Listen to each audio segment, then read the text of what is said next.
संपूर्ण मानव परिवारों सुस्वागतम। मैं आप लोगों को बताना चाहूँगा दुनिया के बारे में। दुनिया रंग बिरंगी है, दूर से दुनिया बना है। जहाँ दिन हुआ वहाँ रात हुआ है, जहाँ सुबह हुआ है वहाँ शाम हुआ है, जहाँ भूख मना है वहाँ भोजन की व्यवस्था हुई है। यानी कि हर वस्तु में दो शब्द लगते हैं।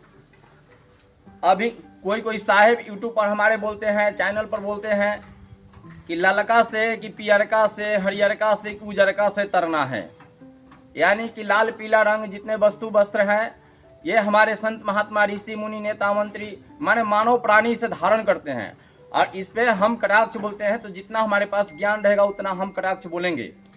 परंतु अनिलेश्वर जी बताना चाहेंगे कि ये वस्त्र इच्छा वस्तु है। हमारे इच्छा के अनुसार से वस्त्र सुशोभित हमारे तन पे होता है और वस्त्र सिर्फ शरीर को ढकने का काम करता है। कलर की बात रह गई तो यह संसार हमारा कलरमय है, रंगीनमय है। संसार की शोभा रंगों से हुई है और रंग की उत्पत्ति हमारे सृष्टि के सूर्य नारायण के श्वेत प्रकार के किरण से निकलती है। हमारे सूर्य नारायण भी जब अपनी फोकस किरण बिंब को जब छोड़ते हैं तो वहाँ से 7 प्रकार की किरण निकलती है और पूरे ब्राइटनेस में हमारा दुनिया अंजोर हो जाता है।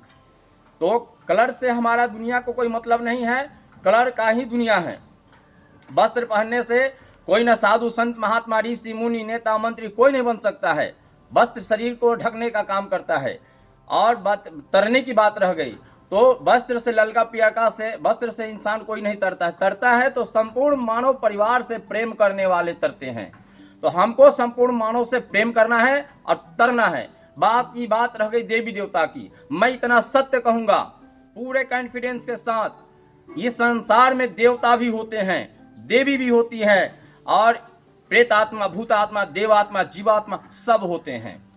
5 प्रकार की तो आत्माएं हमारे सन्मुख हैं। जो मनुष्य के अंदर में आत्मा है, जानवर के अंदर में आत्मा है, पक्षी के अंदर में आत्मा है, कीड़ा मकोड़ा के अंदर में आत्मा है और हमारे वृक्ष पौधे के अंदर में आत्मा है। और 5 आत्माएं अलग हो गए और इसके एक्स्ट्रा साथ में अगर हमारे शरीर से निकला हुआ आत्मा अगर विलीन हो जाता कहीं तो भूतात्मा नहीं बनता, प्रेतात्मा नहीं बनता, देवात्मा नहीं बनता। शरीर को परित्याग करने के बाद यह आत्मा सदैव अमर होती है। अमरत्व के कारण ये संसार में ही सूक्ष्म रूप में रहती है और देखने वाले इसे जो तपस्वी होते हैं, जो तप करके जो दिव्य दृष्टि खोलते हैं, अपने दिव्य चक्षु को खोलते हैं, अपने भ्रिकुटी चक्र को खोलते हैं, वही इन्हें देख पाते हैं। और जिनके शरीर पर आकर कष्ट जो प्रेतात्मा, भूतात्मा, देवात्मा सुख दुख देते हैं वह शरीर जानती है इस रहस्य की बात। बाकी अनर्गल जो हमारे मन में कुछ भी आए, कुछ भी बोल दें, हमें अनुभव की कमी है तो इसकी तो बात कुछ और है, कुछ भी कोई बोल सकता है। इसलिए मैं कहना चाहूँगा कि यह संसार हमारा हर बात, हर वस्तु, हर विचार से शोभती है। ऐसा ना हो ठीक है हमारे देवी देवता इस संसार में पूज्य नहीं बनेंगे तो क्या हो जाएगा? हमारा संसार सबसे पूज्य है, सबसे शोभ्यमान है और जो जहाँ तक पहुँचेंगे वहाँ तक पहुँचकर और अपने अपने दिव्य चक्षु से सबको देखेंगे, सबको मान सम्मान देंगे।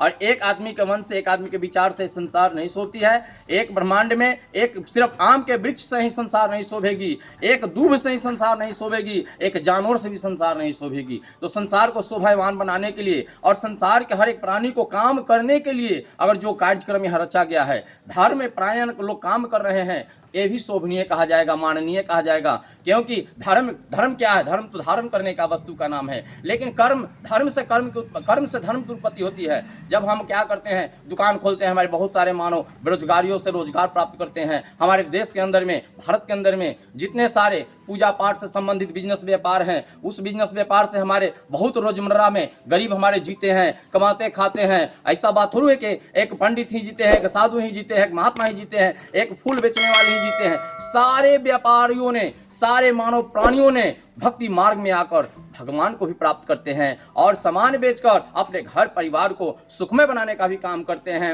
ये कौन सा बड़ी बुरा बात है? मैं अपने वाणी पर विराम देते हुए मैं कहूँगा संपूर्ण मानव प्राणियों आपस में प्रेम करके तरने का काम करो। जय हिंद, जय भारत, जय मानव परिवार।